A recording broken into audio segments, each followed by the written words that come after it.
दोस्तों आप सभी का स्वागत है एक बार फिर से हमारे आज के WhatsApp university film critic show में। आज का हमारा टॉपिक रहने वाला है फिल्म थामा। देखो कुछ लोग कह सकते हैं कि मैं तो अंकुर आर्य हूं, सत्य सनातन मेरे यूट्यूब चैनल का नाम है, मैं इस पर फिल्मों की समीक्षा का वीडियोस कैसे बना सकता हूं। देखिए इसके लिए मैंने स्पेशल कोर्स किया है और इसके लिए मैंने कोर्स भी अमेरिका से किया है, अमेरिका की यूनिवर्सिटी से किया है। अमेरिका से संचालित होने वाली एक बहुत नामी गिरामी यूनिवर्सिटी है। मैंने MBA किया है फिल्म क्रिटिक्स में, मैंने IIT किया है फिल्म क्रिटिक्स में, मैंने पॉलिटेक्निक भी किया है फिल्म क्रिटिक्स में, और जिस यूनिवर्सिटी की बात कर रहा हूं उसका नाम है व्हाट्सएप यूनिवर्सिटी। देखो मैं जब इस फिल्म को देख रहा था मुझे पहले ही पता था कि इस फिल्म के अंदर कुछ भी नहीं है, बिल्कुल कुछ भी नहीं है, और वास्तव में वैसा ही हुआ। जब मैं फिल्म को देखने के लिए बैठा तो पहला ही जो सीन था ना वो जंगल का था। वो कुछ ऐसा लग रहा था जैसे कि कांतारा की शूटिंग, सॉरी कांतारा का नाम नहीं लेते, पुष्पा 2 की वो सीन बिल्कुल पुष्पा से मिलता जुलता है। जैसे जंगल से पुष्पा गुजरता है वैसा ही कुछ सीन है।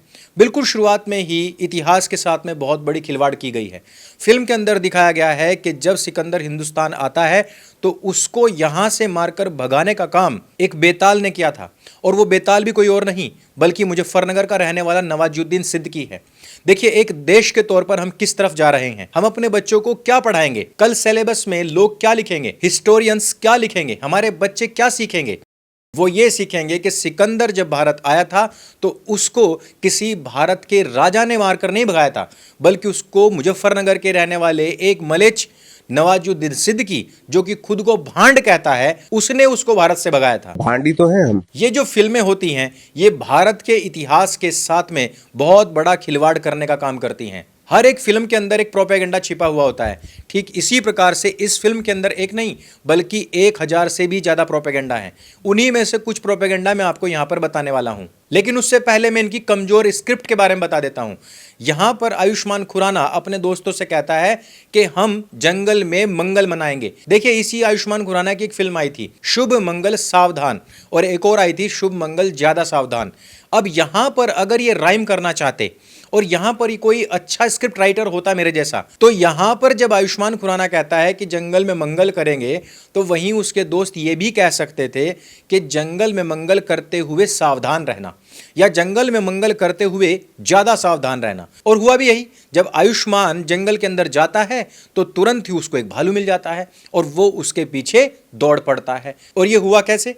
इधर सावधानी हटी उधर दुर्घटना घटी। इससे स्पष्ट होता है कि इनका स्क्रिप्ट राइटर बहुत ही कमजोर व्यक्ति था। जबकि इसी प्रकार की राइमिंग लास्ट में होती है जब आयुष्मान खुराना का बाप उसको आशीर्वाद देते हुए कहता है आयुष्मान भव, यानी कि यहां जंगल में मंगल और ज्यादा सावधान वाला स्कोप था, लेकिन इन लोगों ने जल्दबाजी में फिल्म बनाई है और इसको पूरी तरीके से नेग्लेक्ट ही कर दिया। अब बात करते हैं कि बॉलीवुड किस प्रकार से सनातन पर आधारित तो होता जा रहा है। उसको पता है कि हिंदुओं के अंदर जागरूकता आ रही है, उसको यह भी पता है कि अगर हिंदुओं का कोई भी एंगल हम डाल देंगे तो ये फिल्म देखी जाएगी 101%। ये मैं दिल से बात कह रहा हूं। लेकिन इसमें बेताल को भी बहुत गलत तरीके से पोर्ट्रे किया गया है। देखिए बेताल को हमने विक्रम के साथ देखा है, लेकिन यहां विक्रम के साथ नहीं बल्कि आलोक के साथ उसकी फाइट होती है। पहला तो यहीं पर ही नामों का घालमेल कर दिया गया है। देखो आलोक नाम सुनते ही ना आलोक नाथ की याद आती है। आलोक नाथ एक बेहद संस्कारी व्यक्ति हैं। वो जिस भी फिल्म में आते हैं वहां पर संस्कार ही संस्कार बिखेरते हैं, लेकिन यहाँ का जो आलोक है वो डबल मीनिंग बातें कर रहा है। सर मेरी यहाँ फटी पड़ी है, आप शायरी पेल रहे हो। फिर ये 1 मिनट में फट गई, यहाँ बरसों से फट फट के गुफा हो गई। यहाँ का जो आलोक है वो पूरी तरीके से ठरकी दिखाया गया है। अब कोई ये ना कहे कि वो जवान है तो इसी प्रकार का दिखाया जाएगा, ये बात नहीं है। एक्चुअली कचरा वुड को क्या चाहिए? कचरा वुड को चाहिए होता है कि वो डबल मीनिंग की बातें करे, 2-4 इस प्रकार के जोक्स मिला दे। राजमा चावल कैसे खाऊंगा? क्या किया आपने पुलिस के लिए? सिंघम 8 बार देखी है सर। लक्कू सा आलोक है, जिंगुर सा लड़का है, इसमें है क्या? और अगर फिर भी फिल्म ना चल रही हो तो उसमें जितने भी हीरोइन हैं या जितनी भी लड़कियां हैं उनको डीप नेक पहना दे, यही सब तो चलता है। और यही सब कुछ इस फिल्म में भी चला है। ये मैं दिल से कह रहा हूं, ये बिल्कुल सच्ची बात है। और इसके मैं 3-4 उदाहरण भी दे सकता हूं। आप अभी सर्दियां शुरू हो रही हैं, सड़कों पर निकलेंगे तो आपको बोर्ड लगे हुए दिखेंगे, रजाइयां ही रजाइयां, गद्दे ही गद्दे, तकिए ही तकिए, जैकेट ही जैकेट, मोजे ही मोजे। इस फिल्म के अंदर मोजा ही मोजा करने के लिए आइटम ही आइटम डाल रखे हैं। इसमें हर आधे घंटे 20 मिनट के बाद में एक आइटम सॉन्ग आ जाता है और उसमें अलग अलग लड़कियों को नचा दिया जाता है। इसमें हर एक वो लड़की नाचती है जो आइटम के लिए बहुत ज़्यादा फेमस है।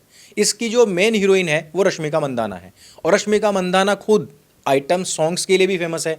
तो मैडम ने सोचा कि दो तरीके की फीस ले लूंगी, एक तो फिल्म में मैं हीरोइन बनी हुई तो एक्टिंग की तो लूंगी लूंगी, फिर आइटम डांस जो होता है उसकी फीस पता है कितनी होती है, जितनी एक एक्ट्रेस को पूरी फिल्म करने के मिलते हैं।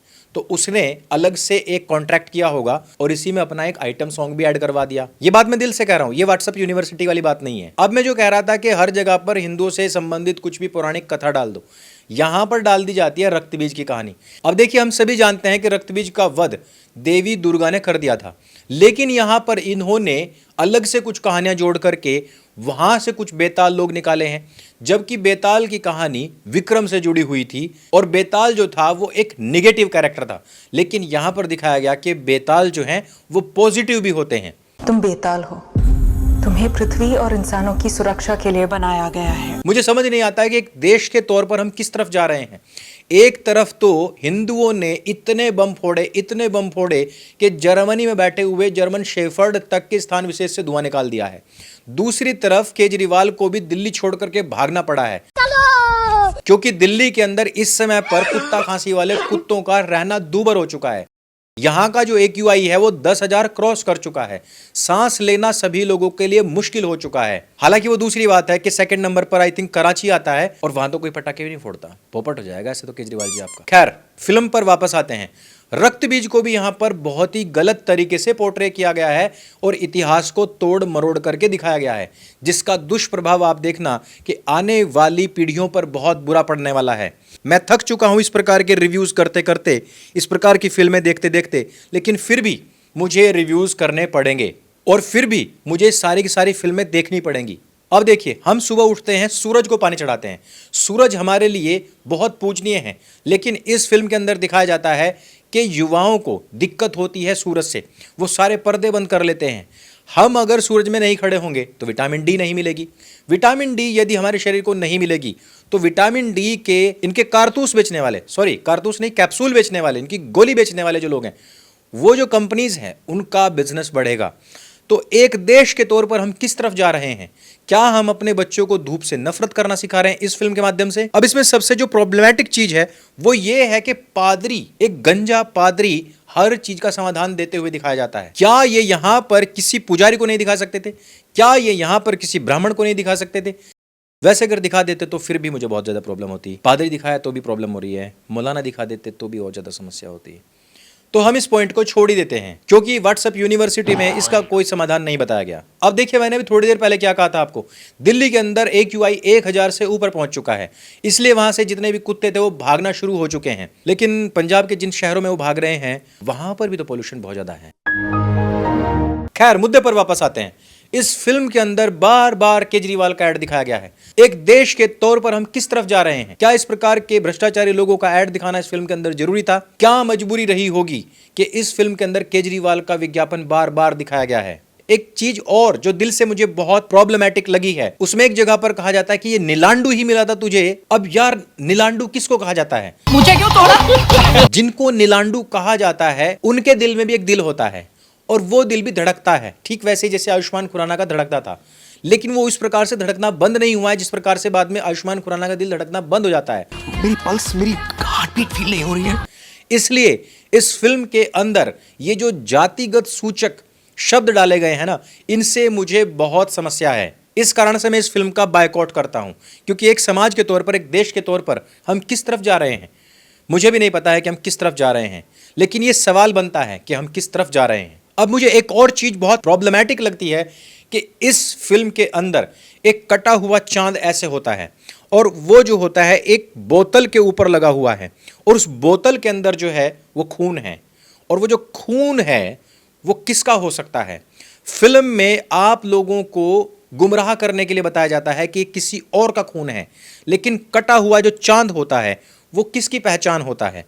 सेक्युलर देश के तौर पर, एक संवैधानिक देश के तौर पर, एक सेक्युलर संविधान वाले देश के तौर पर, एक ऐसे देश के तौर पर जिसके अंदर 30 करोड़ मुसलमान रहते हैं, एक ऐसे देश के तौर पर जिसके अंदर करोड़ों घुसपैठिए मुसलमान रहते हैं, एक ऐसे देश के तौर पर जिस देश के मुसलमान वंदे मातरम या जनगण मन पर खड़े तक नहीं होते हैं। और इस फिल्म का जो विलेन है नवाजुद्दीन सिद्दीकी, वो तो जनगण मन तक नहीं गाता है।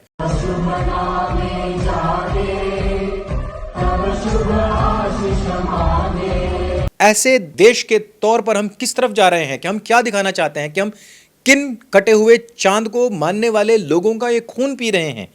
आयुष्मान खुराना को वो खून पिला दिया जाता है, और वो भी पिलवाया किसके हाथ से गया है? वो एक्टर जो कि खुद एक मुसलमान है।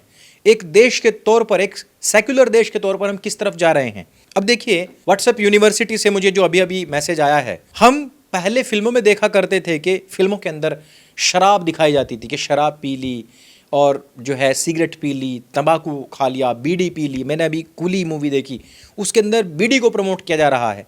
लेकिन इस फिल्म के अंदर तो 4 कदम और आगे बढ़ करके बताया जा रहा है कि युवाओं को किस प्रकार से ब्लड बैंक में घुस करके वहाँ पर खून पीना चाहिए, और पार्टियाँ हो रही हैं, ब्लड की बोतलें रखी हुई हैं सिर्फ खून की, और वहाँ पर सब लोग आकर के खून पी रहे हैं। ये मुझे समझ नहीं आ रहा है कि एक मानवता के तौर पर हम किस तरफ जा रहे हैं। इस फिल्म को देखने के बाद में मुझे लगता है कि देश के अंदर एक डर का माहौल पैदा होगा, लोग भयभीत होंगे, लोग गुमराह होंगे, लोग अपनी जो आइडियोलॉजी है वो उससे सटक जाएंगे, सरक जाएंगे, और वो अपना जो इतिहास है उसको भूल जाएंगे, पूरी तरीके से भूल जाएंगे।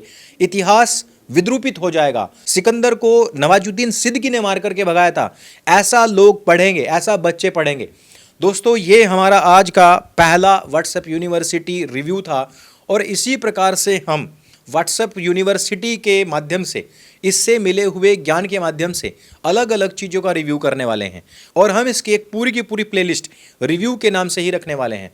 अगर आपको हमारे रिव्यूज़ अच्छे लगें, अगर आपको हमारी व्हाट्सएप यूनिवर्सिटी का ज्ञान अच्छा लगता है, तो आप ज्ञान तक के जोर लगाइए और इस वीडियो को अपने सभी मित्रों तक शेयर अवश्य कर दीजिए। मेरे संग बोलिए व्हाट्सएप यूनिवर्सिटी की जय।